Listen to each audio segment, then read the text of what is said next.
Sobat Dunia Donghua, kita berjumpa kembali. Tanpa berlama-lama mari kita lanjutkan ceritanya. Selamat mendengarkan dan selamat berimajinasi. Koridor itu gelap, dan bau darah memenuhi udara, mengiritasi hidungnya. Golden Crow milik Ning Changjiu mengalir di dalam dirinya, mencairkan embun beku di dahinya. Ia berdiri, menyelimuti gaun Lu Jiajia. Gaun itu masih membawa aroma lembut ceri salju. Lu Jiajia telah tertidur lelap, tubuhnya hampa kehangatan, kulitnya sepucat kertas. Rambut hitamnya yang panjang dan acak-acakan, setiap helainya tampak jelas di dalam kepompong kristal, wajahnya yang tenang bagaikan ciuman yang dapat membangkitkan. Ning Changjiu memeluk kepompong itu. Terima kasih, Lu Yuanbai bersandar di dinding, mengulurkan tangan kirinya yang tak berdarah. Ning Changjiu juga mengulurkan tangannya. Dalam kegelapan, sepasang tangan saling bertautan, dan Ning Changjiu mengerahkan seluruh tenaganya, menarik Lu Yuanbai dari dinding. Lu Yuanbai berdiri tegap, satu tangan menopang dinding, tangan lainnya menggenggam pedang. Bagaimanapun, ia adalah seorang kultivator ahli di tahap awal Istana Ungu. Hanya setelah 2 tarikan napas, tubuhnya terasa jauh lebih baik. Aku tidak menyangka paman Lu begitu tertutup, kata Ning Changjiu tulus. Lu Yuanbai mengusap dahinya dan tersenyum malu, bukankah para master selalu menyembunyikan kemampuan mereka? Paman Lu berpura-pura menjadi master selama bertahun-tahun, tetapi sayangnya, dia hampir dibunuh oleh orang tua itu pada akhirnya. Dia masih kalah hebat dari saudara Ning, yang bahkan lebih menyembunyikan kemampuannya. Ning Changjiu menggelengkan kepalanya dengan serius, aku tidak pernah menyembunyikan kemampuanku, hanya saja kau tidak pernah bertanya tentang ranahku. Kau benar-benar sok. Lu Yuanbai berhenti sejenak, menggumamkan umpatan sebelum bertanya, jadi, ranah apa yang kau tempati sekarang? Ning Changjiu merasakan titik di mana laut Qi-nya berada. Setelah berbulan-bulan berlatih dan berkembang, energi spiritual di laut Qi-nya terus mendekati garis pemisah. Ning Changjiu bertanya dengan ragu, menurutmu, itu seharusnya alam panjang umur, kan? Milik kita. Lu Yuanbai terkejut, bertanya-tanya apakah pemuda ini memiliki sistemnya sendiri. Akankah ia merintis jejak yang belum pernah terlihat sebelumnya? Sambil mengumpat Lu Yuanbai, Ning Changjiu memberikan jawaban sederhana, aku cukup mampu. Petik 2. Lu Yuanbai tak tahu bagaimana membantahnya. Ning Changjiu melirik mayat di tanah dan berkata, singkirkan dia, dengan bersih. Anggap saja kejadian hari ini di puncak tersembunyi tak pernah terjadi. Lu Yuanbai menatap tubuh yang terpotong-potong itu. Setelah membalas dendam, ia merasakan kekosongan. Banyak kenangan kembali membanjirinya. Lebih dari 20 tahun yang lalu, ketika ia dan Bingrong bergabung dengan sekte, ia masih kecil dan remaja. Saat itu, para bandit membantai desa, dan ia diselamatkan oleh gurunya lalu dibawa ke puncak untuk berlatih. Ia mencoba mengingat lebih banyak, tetapi banyak kenangan yang samar. Entah itu cinta atau benci, emosi yang dulu mendalam kini terasa tak nyata. Ia menyadari bahwa ia telah menyia-nyiakan waktunya yang berharga. Sekalipun seorang kultivator telah berkultivasi selama 1000 tahun, tahun-tahun terbaik dalam hidupnya selalu adalah masa mudanya, masa yang takkan pernah bisa kembali. Jika Ning Changjiu tahu apa yang dipikirkannya, ia pasti akan membalas, terlihat muda berarti awet muda. Setelah hening sejenak, Lu Yuanbai menyingkirkan pikiran-pikiran yang mengganggu di benaknya, merapikan rambutnya ke belakang dahi, dan bercanda, kau punya kecantikan yang kau dambakan, dan kau ingin aku melakukan pekerjaan kotor dan melelahkan ini. Ning Changjiu memeluk pakaian kepompong Lu Jiajia dan berkata, jangan bilang siapa-siapa. Lu Yuanbai tertawa dan berkata, saudara Ning, beraninya kau melakukannya tanpa bertanggung jawab. Ning Changjiu berkata, kau salah paham. Lu Yuanbai mendecak lidah dan berkata, aku selalu merasa hubunganmu dan suster junior Lu tidak biasa, tapi aku tidak menyangka akan seaneh ini. Cek-cek, peri pedang tercantuk di Tianzong akan segera dimakan olehmu. Jika murid-murid lain tahu tentang ini, bukankah hati para Taois kita di puncak Tianku akan hancur? Ning Changjiu berkata dengan tenang, guru dan aku tidak punya hubungan seperti itu. Lu Yuanbai mendesaknya, tidak ada orang di sekitar sini sekarang, kenapa kau berpura-pura? Aku tidak pernah menyangka suster junior Jiajia, yang begitu tidak duniawi, akan tergoda oleh nafsu duniawi. Saat kalian menjadi rekan Taois, akan lucu membayangkan suster juniorku yang penyendiri diganggu oleh seseorang yang 7 atau 8 tahun lebih muda darinya. Ning Changjiu menggendong Lu Jiajia keluar, berharap menemukan gua terpencil untuk bersembunyi. Lu Yuanbai mendesaknya, kapan kau akan merayakan malam pernikahanmu? Kau akan punya sedikit Changjiu atau sedikit Jiajia? Ning Changjiu berkata tanpa daya, Paman Master, jasad tuanmu masih tergeletak di tanah. Tidak perlu terlalu bersemangat, kan? Balas dendam Lu Yuanbai akhirnya membangkitkan semangatnya. Ia menyarungkan pedangnya, menyampirkannya kembali di punggung, dan bertanya dengan rasa ingin tahu, bukankah kau benar-benar tidak menyukai Lu Jiajia? Memang, kata Ning Changjiu tanpa ragu. Lu Yuanbai mengerutkan kening dan berkata, jika kau menyukainya, lalu apa salah pahamku? Ning Changjiu ragu sejenak, lalu berkata, tapi aku masih punya tunangan. Lu Yuanbai terkejut, bertanya-tanya apakah itu pertunangan masa kecil. Setelah mencapai keabadian dan bertemu dengan seorang guru yang cantik, pemuda ini memutuskan untuk meninggalkan istrinya yang miskin dan menderita. Oh, tidak heran ia berpura-pura tidak menyukai Lu Jiajia, karena ia takut orang-orang akan menganggapnya tidak tahu berterima kasih. Oh, begitulah pria berkuasa.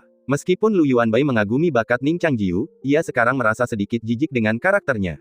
Ia melanjutkan, apakah kau dan tunanganmu sudah menikah? Ning Changjiu berkata, belum. Lu Yuanbai menduga bahwa karena mereka belum melakukannya, mudah saja. Dengan niat membujuk agar putus, alih-alih rujuk, dia berkata, kalau begitu batalkan saja pertunangannya. Ning Changjiu tersenyum dan berkata, Tuan, Anda benar-benar pandai meramal. Aku akan membatalkan pertunanganmu sekitar 2,5 tahun lagi. Mata Lu Yuanbai melebar. Ia hanya bercanda, tapi ia tak pernah membayangkan Ning Changjiu akan sekejam itu. Melupakan cinta lama ketika kau menemukan yang baru. Sayangnya, semakin terhormat seseorang, semakin tak berperasaan dan tidak setia mereka. Hanya orang sepertiku, yang tampak tanpa hambatan, yang benar-benar jiwa yang dilanda cinta. Lu Yuanbai tidak ingin lagi ikut campur dalam urusan pribadi orang lain, jadi ia hanya bertanya, apakah kau masih mencintai tunanganmu? Ning Changjiu berhenti, dagunya sedikit terangkat, menatap kegelapan di depan. Ia tidak membuka mata pedangnya atau pupil emasnya. Ketika kau tak bisa melihat apapun, kau seringkali dapat mendengar suara hatimu dengan paling jelas. Bulan Januari di kota Linhe mengalir di hatinya seperti air. Dia mungkin mencintaiku, Ning Changjiu menyimpulkan. Lu Yuanbai mengerutkan kening, merasa semakin tersesat di dunia anak muda. Mengapa kau memutuskan pertunangan jika kau sedang jatuh cinta? Kata Ning Changjiu dengan nada-nada merendahkan, kau sudah melajang selama lebih dari 30 tahun. Apa yang kau tahu? Petik 2 tanda tanya petik 2. Lu Yuanbai nyaris tak bisa bernapas. Ia memegangi dadanya dan mengerang, merasakan lukanya semakin parah.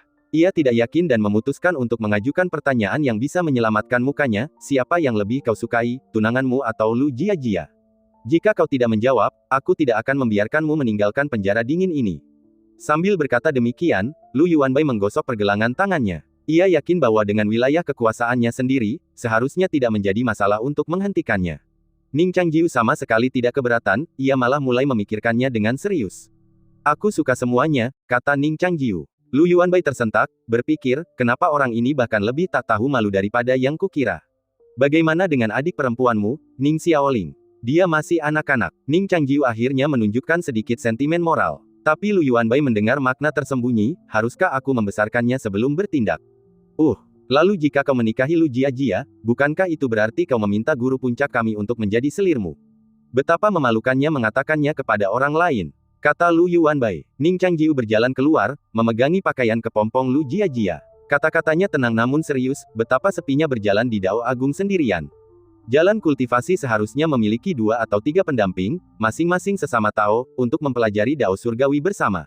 Ini bukan pernikahan manusia. Tidak ada perbedaan antara tuan dan bawahan, hanya persahabatan di hati dan Dao Agung yang sama di bawah kaki. Lu Yuanbai sedikit membuka mata pedangnya dan memperhatikan punggung Ning Changjiu yang berbalut putih, menggendong wanita cantik yang tertidur lelap. Pergi. Ia terkejut dan tak bisa berkata-kata. Seteguk darah tersangkut di tenggorokannya, dan ia hanya berpikir, seandainya ia memiliki kefasihan bicara yang tak tahu malu, ia mungkin tak akan mampu menahan Wan Qin. Ia menghela napas, membungkuk, dan menggendong tubuh tuannya di punggungnya.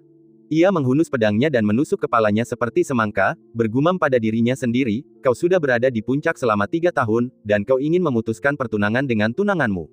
Jika aku tunanganmu, aku akan menangis, membuat keributan, dan bahkan gantung diri selama 3 tahun, Seru Lu Yuanbai, dan tiba-tiba teringat sesuatu. Sepertinya ada desas-desus yang tersebar luas bahwa Permaisuri Zhao memutuskan pertunangannya dengan tunangannya. Sudah berapa tahun ini berlangsung? Sebelum Ning Changjiu meninggalkan koridor, Lu Yuanbai berteriak, tunggu. Permisi, tapi, siapa nama tunangan saudara Ning dan dari mana asalnya? Ning Changjiu tidak menyembunyikan apapun, kau menyebutkannya di perahu pedang saat kau mengirim kami ke kota Linhe. Zhao Xianger. Jantung Lu Yuanbai berdebar kencang, dan akhirnya ia meludahkan darah yang tersangkut di tenggorokannya. Saat Ning Changjiu keluar dari penjara dingin itu, Yin Feng mengalami gempa bumi kedua. Ia memiliki kecurigaan yang samar. Ia menggunakan pakaian pemberian Lu Jiajia untuk membuat tali, mengikat Lu Jiajia, dan menggendongnya di punggungnya. Tepat saat ia hendak mundur ke Yin Feng dan mengabaikan urusan duniawi, seorang tamu tak terduga datang. Ia adalah Fang Hege, murid senior puncak Souk Xiao. Kau di sini juga, kata Fang Hege. Ada apa? Tanya Ning Changjiu. Fang Hege berkata, seluruh sekte sedang mencarimu sekarang. Ning Changjiu bertanya, Master Sekte sudah kembali. Fang Hege mengangguk. Ning Changjiu bertanya, di ranah mana Master Hanci sekarang? Fang Hege tersenyum dan berkata, rintangan Master Hanci telah menurun drastis. Bahkan aku pun bisa melihatnya. Ning Changjiu bertanya dengan bingung, Master Hanci hampir menghabiskan seabad keberuntungan sekte. Dia adalah penjahat sekte kita. Mengapa mereka tidak menangkapnya dan memasukkannya ke dalam penjara dingin? Fang Hege tertegun, bertanya-tanya mengapa dia begitu mahir mengkhianati guru dan leluhurnya. Para master puncak lainnya awalnya berencana untuk melakukannya, tetapi Master Sekte juga kembali dengan 9 bayi yang utuh, desah Fang Hege. Alis Ning Changjiu berkerut, alur pikirannya tiba-tiba terputus. Dalam benaknya, Master Hanci akan mengalahkan Zhang Qiyu dan mengklaim 9 bayi, atau dia akan kalah dan ditelan ular piton, tak pernah terlahir kembali. Apa gunanya menang dan kalah? Kalau begitu, mari kita sambut Master Sekte kembali ke puncak bersama-sama. Ning Changjiu selalu bisa maju dan mundur. Fang Hege tidak tahu harus berkata apa, jadi dia hanya berkata, pemimpin sekte ingin bertemu denganmu. Ning Changjiu menebak alasannya, tetapi tetap berpura-pura bodoh, bertanya, untuk apa kau ingin bertemu denganku? Fang Hege berkata, bagian kedua kitab suci pedang amanat surgawi hilang. Kami semua melihat apa yang terjadi hari ini. Kau berhubungan erat dengan kitab suci pedang, dan kami semua curiga kau terlibat. Ning Changjiu bertanya, apakah dia tahu tentang kitab suci pedang? Fang Hege berkata, tidak dapat dihindari bahwa itu bocor. Ning Changjiu bertanya lagi, bagaimana kau tahu aku berada di puncak tersembunyi? Fang Hege ragu-ragu dan berkata, guru menduga kau berada di puncak tersembunyi dan memintaku untuk mencarimu. Aku tidak menyangka akan bertemu denganmu. Ning Changjiu mengangguk, tahu bahwa Jing Yang Xia tidak ingin menjelaskan posisinya untuk saat ini, jadi dia membiarkan muridnya yang disalahkan. Fang Hege melihat benda yang dibawanya di belakangnya. Awalnya, ia mengira itu pedang besar atau semacamnya, tetapi ketika ia perhatikan lebih dekat, ia menyadari ada helaian rambut yang menjuntai dari belakang kepala Ning Changjiu. Tuan Lu Feng. Fang Hege terkejut. Apakah ini? Tuan Lu Feng akan menerobos masuk ke alam istana ungu. Ning Changjiu berkata, aku harus melindungi Lu Jiajia. Jangan ganggu aku. Fang Hege menghela napas, tapi ini perintah ketua sekte. Ning Changjiu berkata, kau bukan tandinganku. Jangan paksa aku menghancurkanmu. Bagaimana denganku? Sebelum Fang Hege sempat berkata apa-apa, sebuah suara terdengar dari belakangnya. Ning Changjiu tersadar kembali dan melihat seorang lelaki tua tiba-tiba muncul di belakangnya. Wujudnya setengah nyata dan setengah ilusi, jelas bukan wujud aslinya. Sosok itu tak lain adalah Tuan Hanci. Tuan, Anda datang sendiri, apa yang Anda lakukan? Ning Changjiu berpura-pura acuh tak acuh. Master Hanci menatap wanita berjubah kepompong itu, pakaiannya seputih salju, mendesah, Lu Jiajia benar-benar telah menerima murid yang baik. Ning Changjiu berkata, jika kau ingin melakukan sesuatu, kirimkan wujud aslimu. Jangan pengecut. Master Hanci berkata, serahkan kitab suci pedang mandat surgawi. Ning Changjiu menjawab, ambil sendiri. Master Hanci masih terguncang akibat kekalahan di kota Liantian hari ini, tetapi untungnya, 9 bayi akhirnya diselamatkan dengan selamat. Inilah harapan terakhirnya. Jika kita hanya menilai dari ilmu pedangnya, dia bahkan tidak akan sebaik Jing Yang Xia, Master Puncak Shou Xiao. Namun kekalahannya pada akhirnya adalah kekalahan dari si rubah tua itu, Zhang Qiyu. Dia tidak pernah membayangkan bahwa setelah bertahun-tahun membangun otoritasnya di dalam sekte, masih akan ada murid yang berani menentangnya secara langsung. Kau ingin mengkhianati sekte? Tanya Hanci Zhenren dengan tegas. Ning Changjiu tahu proyeksi itu hanya memiliki sedikit daya bunuh, jadi dia bahkan tidak repot-repot memperhatikan. Ia menggendong Lu Jiajia di punggungnya dan keluar dari puncak tersembunyi. Melihat wanita di dalam kepompong itu, Hanci Zhenren bingung. Kekayaan Tianzong sebagian besar telah lenyap, dan bahkan beberapa master puncak telah jatuh ke alam bawah. Mengapa Lu Jiajia maju ke istana ungu? Apakah ada rahasia? Ning Changjiu tidak menjawab pertanyaannya. Ia tahu bahwa selama Lu Jiajia bangun, mereka akan tak terkalahkan. Namun, kesengsaraan iblis batin juga akan memakan waktu yang cukup lama.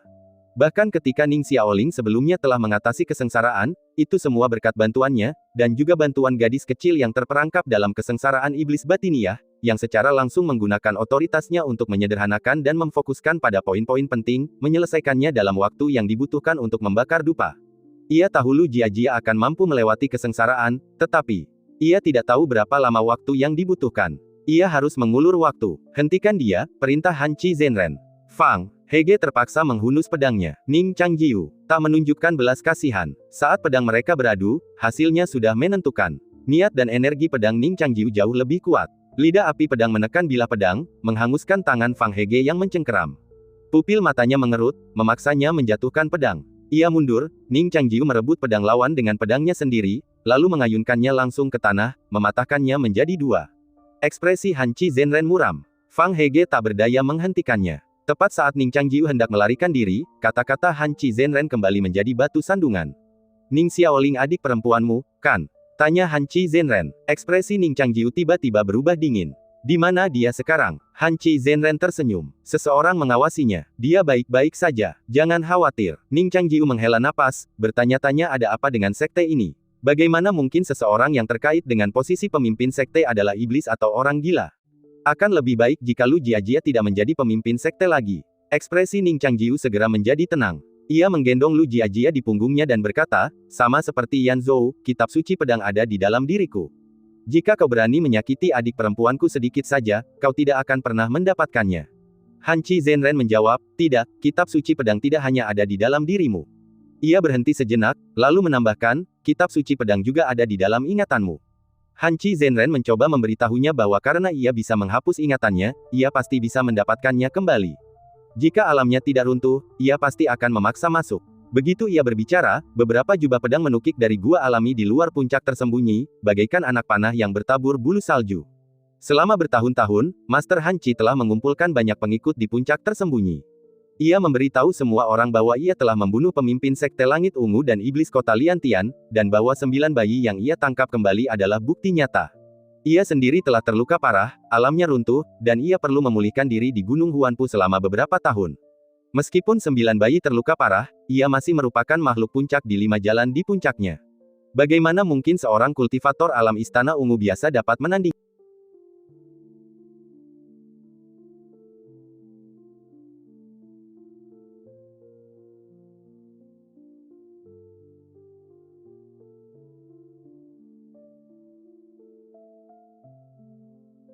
Meskipun banyak orang di dalam sekte memendam pikiran pemberontakan, belum ada yang secara terbuka menentangnya. Bahkan 3 master puncak pun tetap diam. Sosok-sosok bersalju bagaikan anak panah itu semuanya adalah para tetua sekte langit, masing-masing setidaknya memiliki tahap awal alam panjang umur. Ning Changjiu sedikit mengernyit, aura terpancar dari sekelilingnya. Formasi terbang kecil, Master Han Qi sedikit terkejut. Sosok bersalju itu meleset, dan Ning Changjiu pun lenyap. Detik berikutnya, ia kembali ke posisi semula. Master Han Qi menyatu dengan 9 bayi yang lengkap, secara alami mewarisi otoritas mereka. Semisterius apapun formasi terbang kecil itu, tujuan utamanya tetaplah pemanfaatan ruang. Berdiri di hadapan Master Han Qi, ia merasa seperti penyihir kecil dibandingkan raksasa. Tubuhnya jelas muncul di aula Master Puncak, tetapi bahkan sebelum ia menyentuh tanah, ia ditarik mundur dengan paksa. Master Han Qi menatapnya dengan bingung, kau benar-benar membuat formasi di aula Master Puncak di puncak Tianku. Awalnya kupikir Lu Jiajia telah berkultivasi menjadi peri berjiwa es dan berjiwa salju, tetapi aku tidak menyangka dia berselingkuh dengan muridnya sendiri. Sungguh tak tahu malu. Kata-katanya gagal membangkitkan riak di hati Ning Changjiu. Tugasnya hanyalah mengulur waktu. Setelah ia ditarik kembali, sosok-sosok itu telah menghunus pedang dan menebasnya. Dan di keempat puncak, teriakan bagai lonceng yang keras mulai bergema. Ning Changjiu, seorang murid puncak Tianku, diam-diam telah menyembunyikan harta karun sekte, kitab suci pedang amanat surgawi. Ia adalah seorang pendosa besar dan, menurut aturan sekte, pantas dihukum berat. Kini, karena takut akan kejahatannya, ia telah melarikan diri dan mencoba melukai orang lain. Keempat puncak harus bersatu dan melindungi 4 tirai persik sekte Tianku. Jangan biarkan penjahat ini lolos. Kata-kata ini, yang dibawa oleh kekuatan 9 bayi, seolah terkurung dalam ruang yang tetap, menjangkau setiap sudut keempat puncak dengan kejelasan yang luar biasa. Setiap puncak bereaksi berbeda. Bayangan pemuda berbaju putih, dengan pedang di tangan, muncul di benak mereka. Mereka sama sekali tidak dapat menghubungkan keajaiban ilmu pedang yang tampaknya tak terlihat ini dengan seorang penjahat. Aku yakin pemimpin sekte adalah pelakunya. Para murid puncak Tianku paling geram. Tindakan adik Ning hari ini disaksikan oleh semua orang. Namun, Master Sekte, meskipun hadir di puncak, tidak memberikan bantuan apapun dalam menghadapi krisis 4 puncak. Beliau kini telah menghabiskan sebagian besar ki mereka. Aku akhirnya berhasil mencapai alam abadi, tetapi levelku langsung terpukul mundur. Ya, aku juga mendukung adik Ning. Master Sekte pasti menginginkan kitab suci pedang. Kita tidak boleh memberikannya kepadanya. Ngomong-ngomong, di mana guru? Kemana dia pergi? Lerou, kau kan kakak senior. Kau seharusnya yang bertanggung jawab. Aku, berhenti berdebat, Yazu menghentikan diskusi. Setelah semua ini, semua orang seharusnya sudah melihat dengan jelas siapa yang benar dan siapa yang salah. Han Qi hanya mengandalkan sedikit sisa prestisenya. Jika dia mencoba menyentuh siapapun dari puncak kita hari ini, kita, seluruh puncak, sama sekali tidak akan mengizinkannya. Di tengah percakapan mereka, Ning Changjiu sudah terlibat dalam pertempuran sengit dengan sosok-sosok di sekitarnya. Ning Changjiu telah menyerang sekali dengan pedangnya, menguras energi spiritualnya secara signifikan, tetapi kecepatan dan tekadnya tetap tak tergoyahkan. Di dalam puncak tersembunyi, hiruk-pikuk pedang dan golok berkobar. Saat beberapa pedang menebas secara bersamaan, Ning Changjiu, tanpa ampun menurunkan dirinya untuk menangkis serangan dengan punggungnya. Mantel kepompong Lu Jiajia kini sangat fleksibel, bahkan sulit ditembus oleh seorang kultivator alam Istana Ungu. Tentu saja, ia tidak takut pada para tetua alam panjang umur ini. Pedangnya menebas mantel kepompong, hanya untuk diguncang oleh benang sutra yang fleksibel. Ning Changjiu mengayunkan pedangnya, lingkaran api pedang menyala terang di antara beberapa pria. Mereka mundur untuk menghindari serangan, menyarungkan pedang mereka. Ning Changjiu mengincar yang terlemah di antara mereka, melangkah maju, dan terus maju, pedangnya melilit pedang lawan. Dentang besi beradu, diiringi jeritan para tetua. Pedang Ning Changjiu langsung menembus pertahanannya, memutuskan salah satu lengan bawahnya. Saat lengan yang membawa pedang itu jatuh, Ning Changjiu mengangkatnya dengan pedangnya, menerobos kejaran ketiga pria itu dan menusuk Han Chi Zhenren. Han Chi Zhenren, yang tak mampu menghindari serangan itu, hancur berkeping-keping oleh pedang tersebut. Ning Changjiu memanfaatkan kesempatan itu, menyalakan api dengan pedangnya di satu tangan dan menciptakan formasi terbang dengan tangan lainnya. Ia memaksa ketiga tetua itu mundur sambil meninggalkan puncak tersembunyi. Namun, ruang kembali bergeser. Ia muncul di dekat puncak-puncak Tianku. Sepasang mata menatapnya. Bayangan lain muncul dari Master Han Chi, dengan senyum tipis di wajahnya. Master Han Chi mengangkat tangannya. Di puncak Tianku, bintang-bintang pedang yang tak terhitung jumlahnya tiba-tiba menyala. Bahkan di siang bolong, cahayanya sangat menyilaukan, seperti kembang api yang membeku di udara setelah meledak.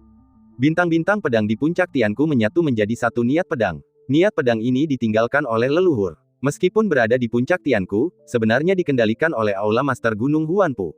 Setelah bertahun-tahun diterpa angin dan hujan serta direbut oleh para murid, niat pedang ini tak lagi utuh. Namun niat pedang yang luas itu, bagaikan api yang berkobar, masih memancarkan kekuatan yang luar biasa.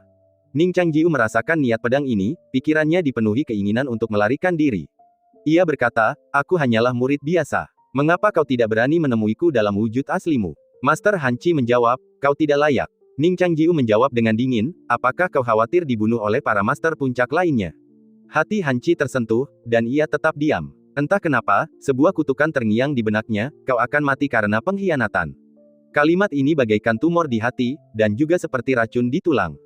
Ia ingin membantahnya dengan keras, tetapi lucunya, kalimat ini menjadi kenyataan dalam waktu yang sangat singkat. Bintang-bintang di langit saling terhubung, dan aura pedang yang dahsyat itu bagaikan hujan meteor raksasa yang jatuh bersamaan. Namun, aura itu tidak jatuh pada Ning Changjiu. Sebuah pedang lebar menghalanginya. Lu Yuanbai menyingsingkan lengan bajunya, memegang pedang dengan kedua tangan, otot-ototnya yang kuat menegang, mempertahankan postur menebas. Postur ini bahkan terlihat sedikit konyol.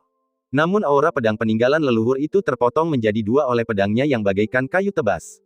Aku membantumu merampok adik perempuanmu, dan sekarang Yazu yang menjaganya. Jangan khawatir, fokuslah pada pedangmu. Sebelumnya terlalu gelap, dan aku tidak melihat gerakan pedang Tianyumu dengan jelas. Aku ingin tahu apakah saudara Ning bisa memperagakannya lagi. Lu Yuanbai menoleh dan menyeringai. Terima kasih, Paman Lu. Ning Changjiu memberi hormat sambil mengepalkan tangan. Kalau aku masih hidup saat itu, jangan lupa kirimkan undangan pernikahanmu. Pak Tua Lu, aku juga ingin melihat dunia, kata Lu Yuanbai sambil tersenyum. Sosok Master Han Chi gemetar karena marah. Ia menatap murid yang telah ia didik sendiri dan berkata dengan marah, aku telah membuka pikiranmu, mewariskan kultivasimu, dan mengajarimu jurus pedang. Apa salahku padamu? Beraninya kau mengarahkan ujung pedangmu padaku. Lu Yuanbai menghela napas dan berkata, guru memang telah melakukan yang terbaik untukku, tetapi aku tiba-tiba menyadari sesuatu hari ini. Apa? Aku ingin menjadi orang baik. Orang baik. Yah, aku ingin menjadi orang baik yang sejati, seorang ksatria yang saleh. Ini adalah impianku saat aku berusia 13 tahun. Lu Yuanbai mencabut sehelai rambut, meletakkannya di ujung pedang, dan meniupnya. Rambut itu patah tertiup angin dan jatuh ringan ke tanah. Jika guru benar-benar ingin memutuskan urat nadi Tianzong dan membuat Nanzu dalam kesulitan, maka aku tidak punya pilihan selain menghunus pedangku. Menjadi orang baik. Master Han Chi mendengarkan kata-katanya dan tiba-tiba tertawa terbahak-bahak, sekalipun kau layak di mata rakyat, bisakah kau benar-benar memiliki hati nurani yang bersih jika kau menghunus pedangmu melawanku? Lu Yuanbai memejamkan mata dan mendesah, mungkin inilah harga menjadi seorang ksatria. Di Gunung Huanpu, tubuh asli Master Han Chi duduk bersila. Sebuah buku terbuka di hadapannya. Itu adalah gulungan kuno dari alam liar selatan, halaman judulnya bertuliskan 3 karakter, Dewa Tanpa Kepala. Master Hanci berhenti membaca dan tiba-tiba mengulurkan tangannya. Dalam sekejap, pilar-pilar yang dililit naga di sekeliling keempat puncak mulai bergetar. Gunung dan sungai runtuh, sungai-sungai terputus, dan keberuntungan serta energi spiritual yang tersisa sejauh ratusan mil mengalir deras menuju Gunung Huanpo. Dengan bantuan lentera jiwa surgawi, 9 bayi telah menumbuhkan kulit dan sisik abu-abu yang mematikan. Saat kekuatan spiritual melonjak, kepala tengahnya membuka matanya terlebih dahulu, diikuti oleh 8 kepala raksasa lainnya. Dahulu ia adalah seorang raja, tetapi kini, meskipun keilahiannya tetap ada, ia telah menjadi boneka yang dikendalikan oleh orang lain. Jadilah orang baik. Master Hanci mengelus gulungan kuno itu dan mendesah, permintaan terakhirmu adalah permintaan yang baik.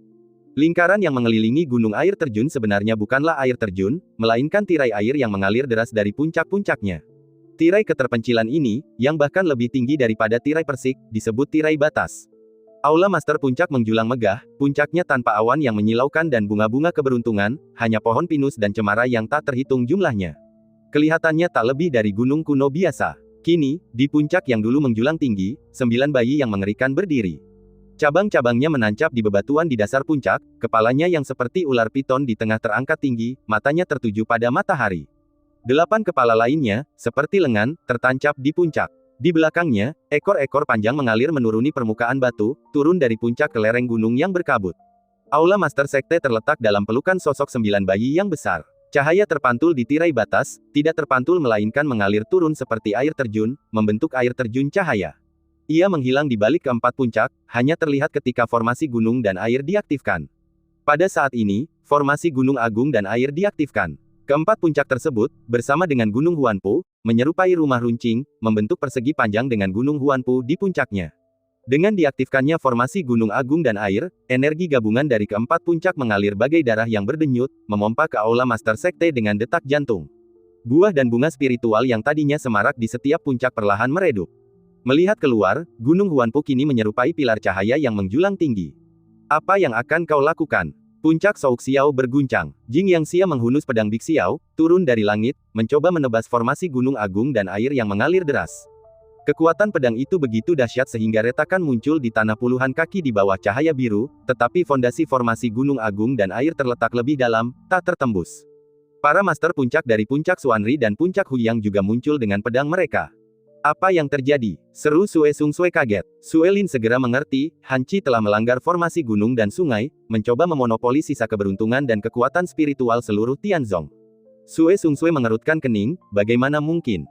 Jangan ikut campur dalam masalah ini. Aku hanya menghancurkan untuk membangun kembali. Setelah aku menggabungkan tulang 9 bayi dan mengambil kitab suci pedang, 300 tahun kemakmuran Tianzong akan dimulai hari ini. Master Hanci berbicara dengan amarah yang tulus, suaranya bergema di keempat puncak, bahkan terdengar oleh para murid yang menutup telinga mereka.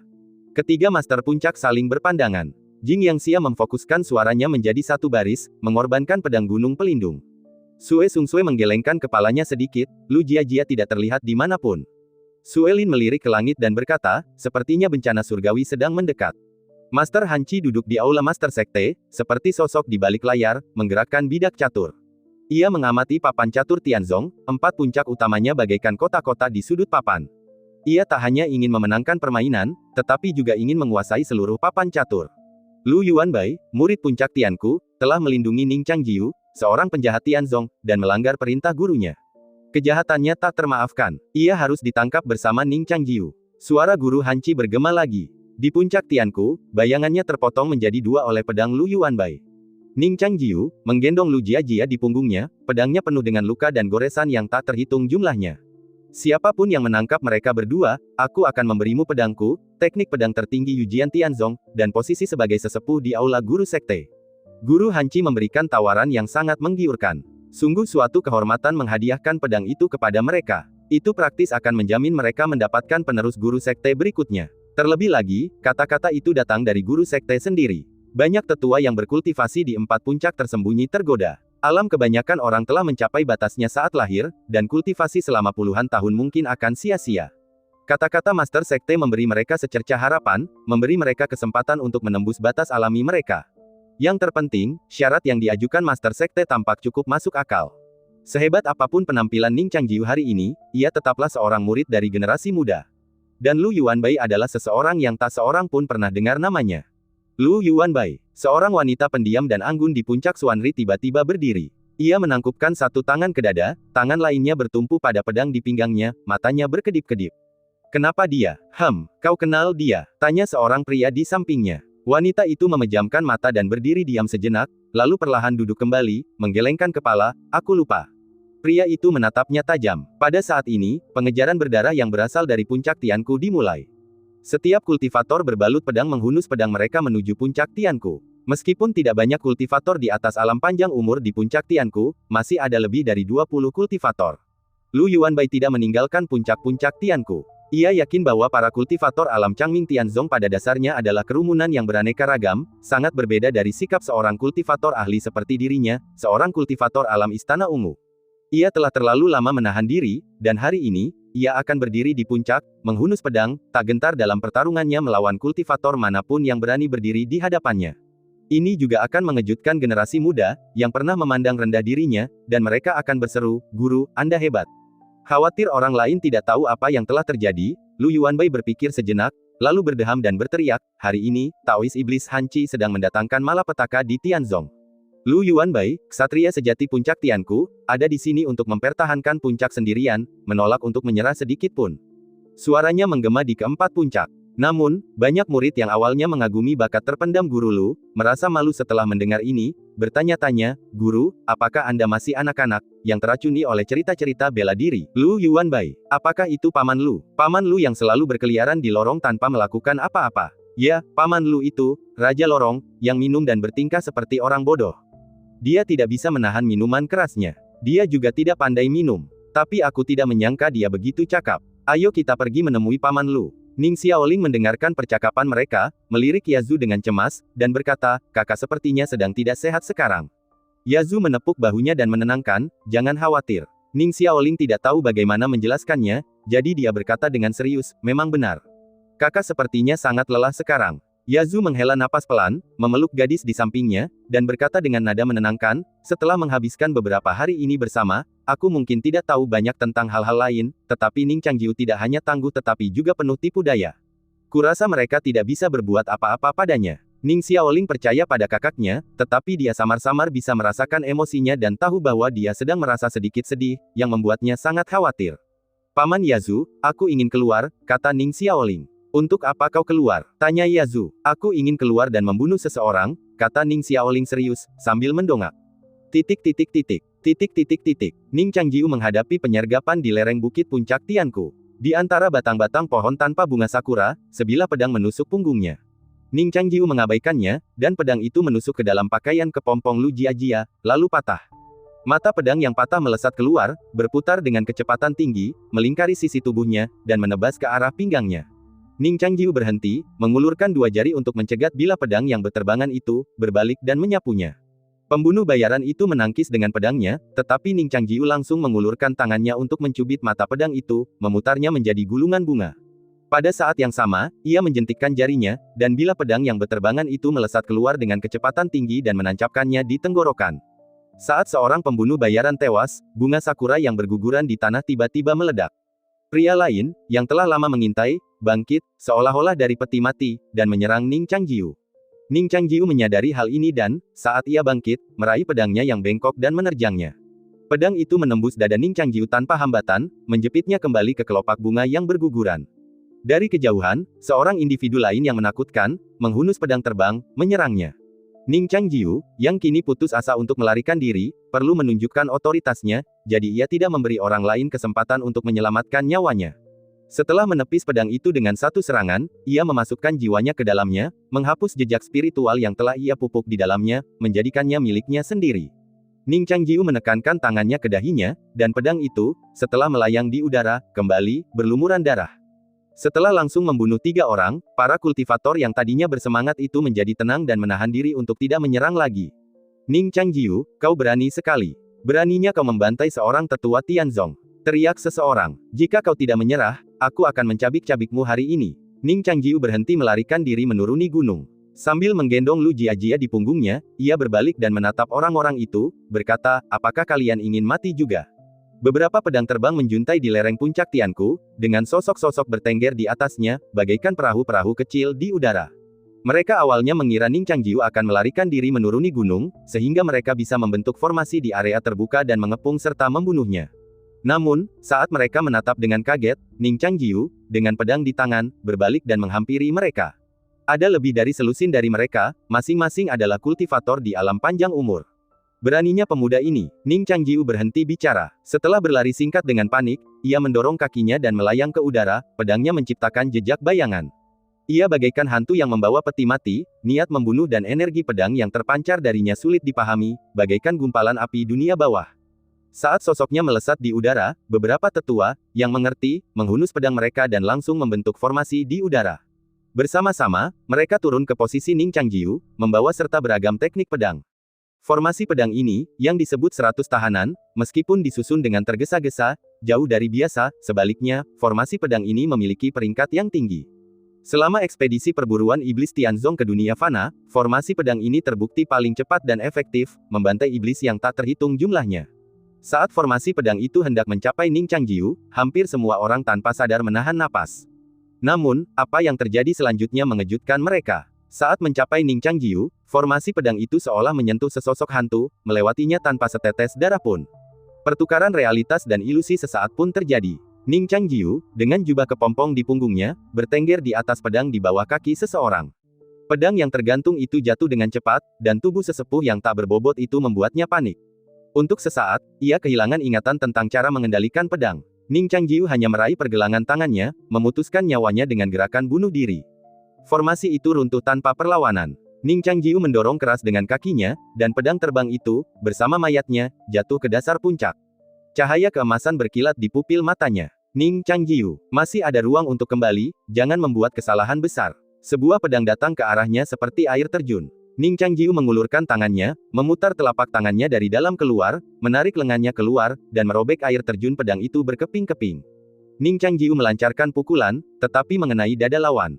Dengan suara keras, tetua yang menyerang meluncur keluar dengan pedang di udara, pakaiannya robek di dadanya, memperlihatkan cermin jantung yang penyok. Yang lain mengepung Ning Changjiu, tetapi tidak ada yang berani maju. Ning Changjiu tetap tenang dan menyarankan dengan tenang, lawan Lu Yuanbai, jangan ganggu aku. Setelah itu, ia langsung mengendalikan pedangnya, berbalik, dan terbang menuruni gunung.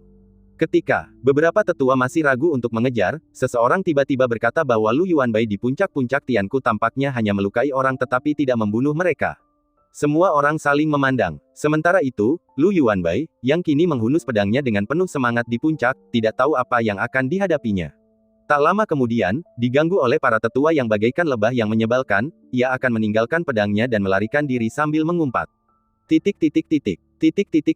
Di aula Master Sekte, di samping Master Hanci, sosok seorang pria tua berjubah abu-abu perlahan muncul. Apakah pantas mengerahkan begitu banyak pasukan hanya untuk seorang murid junior? Tanya pria berjubah abu-abu itu. Master Hanci berkata, dia bukan orang biasa. Seberapa hebat dia? Kau benar-benar membangunkanku. Tanya pria berjubah abu-abu itu dengan tenang. Master Hanci berkata, bagian kedua kitab suci pedang amanat surgawi ada di tangannya saat ini. Apa katamu? Pria berjubah abu-abu itu mengerutkan kening. Kitab suci pedang telah muncul kembali. Master Hanci menatapnya dan bertanya, bukankah Master Sekte sebelumnya menunjukkan kitab suci pedang kepadamu? Kitab suci pedang amanat surgawi adalah gulungan suci, yang hanya bisa diakses oleh Master Sekte. Bahkan aku sendiri belum melihatnya, ratap pria berjubah abu-abu itu. Hanci abadi berkata, kalau begitu aku harus merepotkanmu untuk keluar dan membantuku mendapatkan gulungan kitab suci itu kembali. Kalau sudah waktunya, aku ingin mempelajari kitab suci pedang bersamamu. Apa? Mata pria berjubah abu-abu itu bergerak sedikit, tetapi ia menggelengkan kepalanya dengan tegas, ini melanggar aturan. Aturan dibuat oleh manusia. Hanci abadi menggelengkan kepalanya dan berkata, para pemimpin sekte sebelumnya tidak mau menyerahkan kitab suci pedang, tetapi itu hanya karena rasa takut di hati mereka. Aku berbeda dari mereka. Hanci abadi menatapnya dan berkata dengan tulus, Pak Tua, Anda telah memimpin kuil selama bertahun-tahun dan telah memberikan kontribusi yang besar. Anda pantas mendapatkan kehormatan ini. Terlebih lagi, murid itu telah membunuh banyak orang di puncak sekarang. Anda tidak ingin melihat keempat puncak terus berada dalam kekacauan, kan? Pria tua berjubah abu-abu itu juga menatapnya dan berkata, Anda harus menggunakan Jiuying sebagai tubuh Anda, berhati-hatilah agar tidak jatuh ke jalan iblis. Hanci yang abadi tertawa terbahak-bahak dan berkata, aku akan mempraktikkan jalan iblis sebagai manusia, lalu mengubah Jiuying menjadi manusia. Apapun jalan iblisnya, itu bisa diubah menjadi jalan surgawi. Pada saat itu, satu langkah ke dalam 5 jalan akan menjadi awal kebangkitan sekte kita.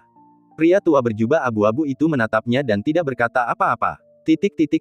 Saat Ning Changjiu menunggangi pedangnya menuruni gunung, ia menghadapi 2 penyergapan lagi, tetapi selalu lolos dari bahaya.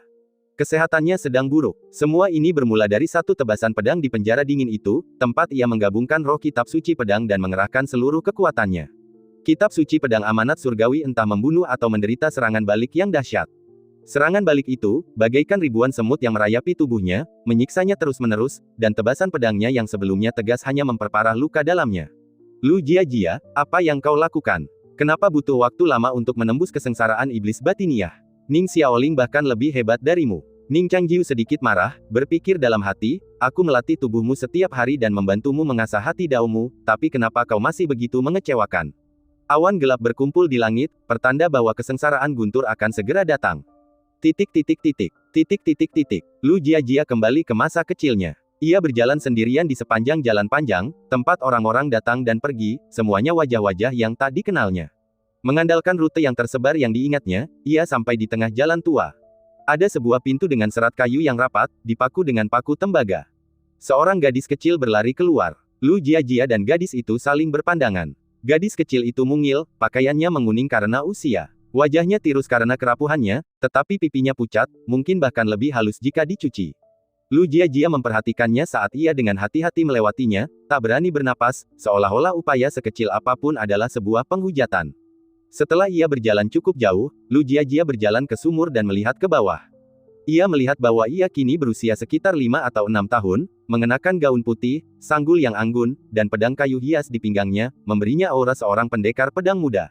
Ia menatap dirinya sendiri di air sumur, membungkuk, dan melemparkan batu, menghancurkan bayangannya. Lu Jiajia tetap tak gentar oleh iblis dalam dirinya. Meskipun ia tidak langsung menyadari bahwa ia sedang mengalami kesengsaraan, ia menyadari itu mungkin seperti mimpi. Namun, saat ia melihat sekeliling, jejak waktu yang mengikis dinding bangunan terlihat jelas baginya, setiap goresan terlihat, ketidakrataannya terasa nyata. Alur-alur jalan bergulung di seberang jalan, dan ia minggir. Seorang pria tua berjanggut putih sedang menuntun seekor kuda, dan keretanya penuh muatan. Di sampingnya, beberapa prajurit berlari kecil, jubah mereka compang camping, wajah mereka berdebu. Orang-orang di sebelah mereka berbisik-bisik, seolah berbicara dengan dialek yang jauh. Semuanya terasa begitu nyata. Lu Jiajia ragu-ragu untuk waktu yang lama. Jiajia, seseorang di belakangnya meneriakkan namanya. Ia adalah seorang wanita dengan pakaian mewah, dengan tusuk rambut phoenix bertahtakan emas di sanggulnya, dan riasan wajahnya agak tebal, tetapi sikapnya anggun. Lu Jiajia menjawab tanpa sadar dan berjalan mendekat. Wanita itu memegang tangan Lu Jiajia, dan sambil berjalan maju, ia berkata, "Oh, leluhur kecil, kemana saja kau? Tuan Abadi telah lama menunggu di rumah. Ia telah datang jauh-jauh ke sini, dan kau tidak bisa membuatnya menunggu lama, kan?" "Tuan Abadi," tanya Lu Jiajia. "Gadis kecil, apa kepalamu terbentur? Hari ini hari magangmu. Master Sekte Abadi ingin menerimamu sebagai muridnya, katanya kau berbakat langka." Wanita itu terus mengoceh, "Hei, aku sudah bertanya-tanya, dan meskipun kau naik gunung, kau masih bisa pulang saat liburan. Saat kau menjadi abadi, jangan lupakan ibumu. Ingatlah untuk sering-sering kembali." Lu Jiajia bergumam, lalu wanita itu menggandeng tangannya dan membawa mereka masuk ke sebuah rumah besar.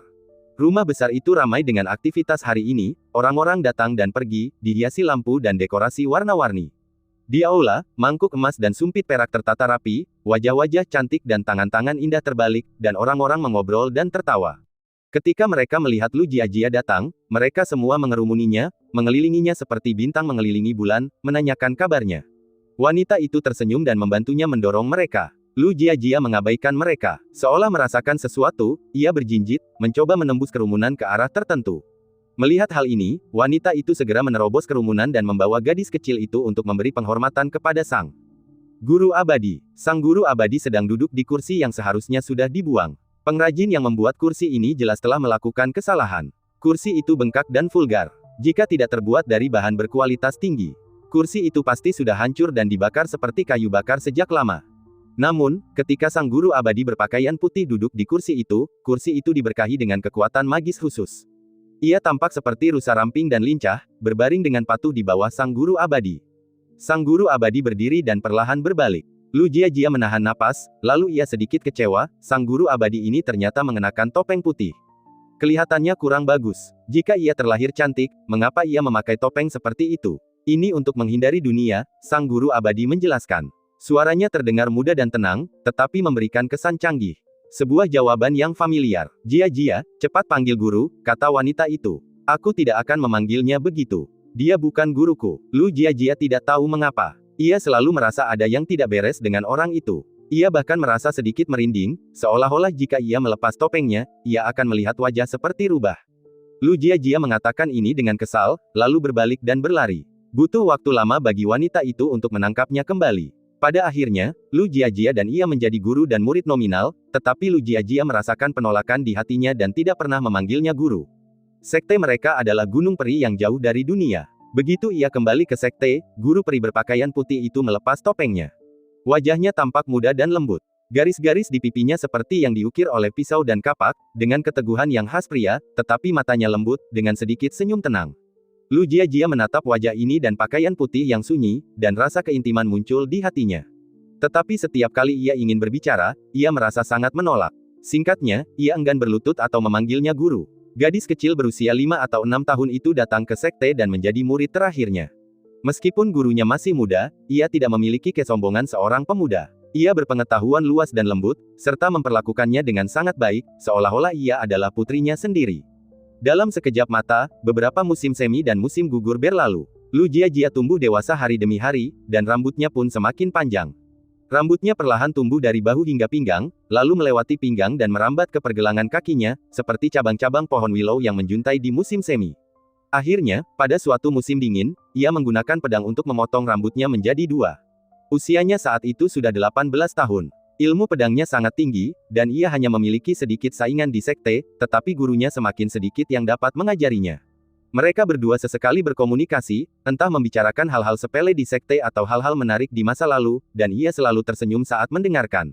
Ketika mereka berdua duduk berdua, saat itulah Lu Jia berada dalam kondisi paling tenang.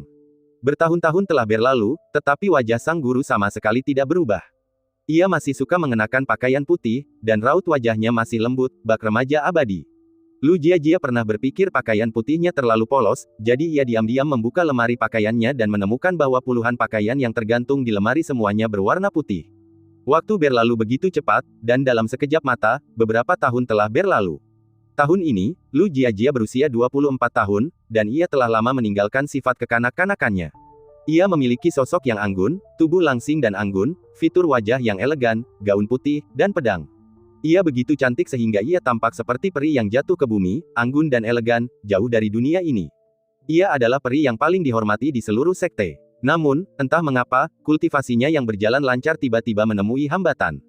Tahun ini, ia mengucapkan selamat tinggal kepada gurunya dan memutuskan untuk turun gunung sendirian untuk membasmi iblis dan mencari peluang. Di kota Kekaisaran Zhao, langit dan bumi bergemuruh, angin dan hujan pun berdatangan. Dari Danau Qifeng hingga Jalan Panjang, lawannya adalah seekor rubah tua dengan alam yang tak terduga. Ia menyadari bahwa ilmu pedang yang telah ia latih selama bertahun-tahun tak berguna. Dalam situasi hidup mati ini, ia berdiri di Jalan Panjang. Guntur bergemuruh di langit, dan pikiran Lu Jia menjadi jernih, seolah terbangun dari mimpi. Hujan deras mengguyurnya. Kesengsaraan iblis batin. Ia memperhatikan rubah tua itu mendekatinya, dan kesadaran yang terpendam dalam benaknya akhirnya muncul tak terkendali. Masa lalu, yang dulu begitu nyata selama kesengsaraan iblis batin, tiba-tiba terasa sepenuhnya palsu. Gadis kurus yang sesekali ia pandangi saat kecil adalah dirinya yang sebenarnya. Demikian pula, gurunya bukanlah sosok berjubah putih seperti sebelumnya. Gurunya telah mati di tangan pedangnya. Inilah jalan yang tak terelakkan bagi hampir semua kultivator yang mencapai Istana Ungu, mengembara di dalam ilusi iblis batin selama bertahun-tahun, hanya untuk terbangun di saat genting dan terbebas. Lu Jia pun mengikuti. Ia mengangkat pedangnya. Rubah tua itu memang kuat, tetapi bukan berarti klon-klonnya di Jalan Panjang itu sama tangguhnya.